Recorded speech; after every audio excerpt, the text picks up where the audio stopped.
Good morning. The very important area wherein the law is yet to be settled was law of adoption. Hindu adoption is statutorily regulated. In Christianity, there was no adoption, but they are facilitated to adopt from orphanage by applying before district court. Muslim law also does not permit them to adopt by personal laws, but however, they are also entitled for adopting the child from orphanage through district court's order. But the Juvenile Justice Act now regulated how to adopt the child, and international covenants are there. So a judgment I wanted to share with you is AR 2020 Supreme Court 1293 Nageshwara or Deepak Gupta M. Vanaja versus M. Sarla Devi. It's a case, a suit was filed to declare that Vanaja was adopted daughter of the respondent and late Narasimha Naidu and sought for partition. The district court dismissed the suit and that was upheld by the High Court, Hyderabad. So this SLP was filed. Facts of the case was that this lady lost her both parents, and her mother's sister is Sarla Devi, the respondent hearing. She brought the child of her sister Vanaja, and in the school records the names were incorporated, Sarla Devi and her husband as parents. Government records like ration card everywhere, her husband name was, the respondent's names were available. Narasimha Naidu was working in a lift operator. He died, and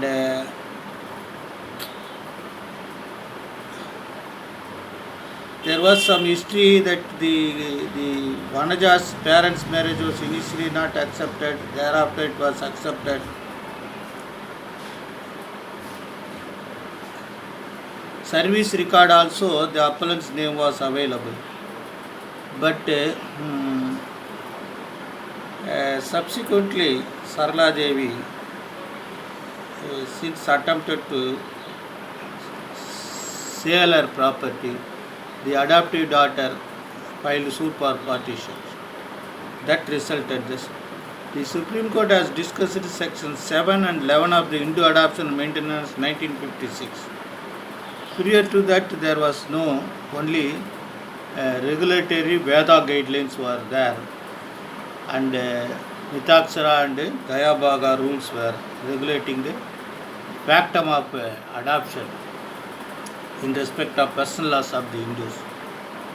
The L. Devi Prasad versus Srimati Tribeni Devi case was referred, wherein there was no evidence for adoption, but the court held that recognition is sufficient for adoption. But in the given case, since that judgment was prior to 1956, they said the act only override the judgment. So there was absolutely no evidence that the respondent adopted the appellant here. There should be two conditions: that adoption, there should be evidence, substantial evidence, and thereafter the consent of the wife is mandated by Section 7. And other things are there, age and prohibited relationships all are there, whether to adopt the child or not. But in the instant case, the Supreme Court upheld the judgment of uh, both the lower court, and appeal was dismissed since she did not able to establish her adoption. Uh, so, Chapter 1 of the 1956 has not been completed. My humble submission is the continuance recognized, doctrine of continuance recognized is being followed by our High Court, our Supreme Court. In the Domestic Violence Act and the Maintenance Act, though there was no proof for solemnization of the marriage, but if the continuance living in one roof, recognition of the society as an husband and wife, all that establish the factum of marriage, there they have applied the doctrine of continuance recognition. But here, unfortunately, that doctrine is applicable. There was no argument on that score. That here the continuance recognition was available. The government records stated she was very young when she claimed to have been adopted. Under that circumstances, there is no possibility to prove the adoption, and whether the consent was given or not is also perverse finding of both the courts.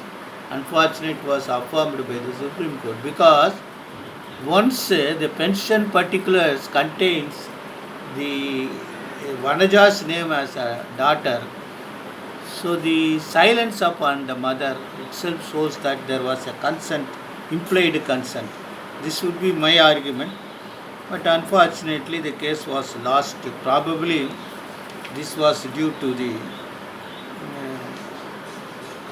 I think the courts applied rather conscience, but the evidence. They say the Narasimha Naidu was lift operator, retired on 99. Appellant referred as a daughter. Vanaja's name was there.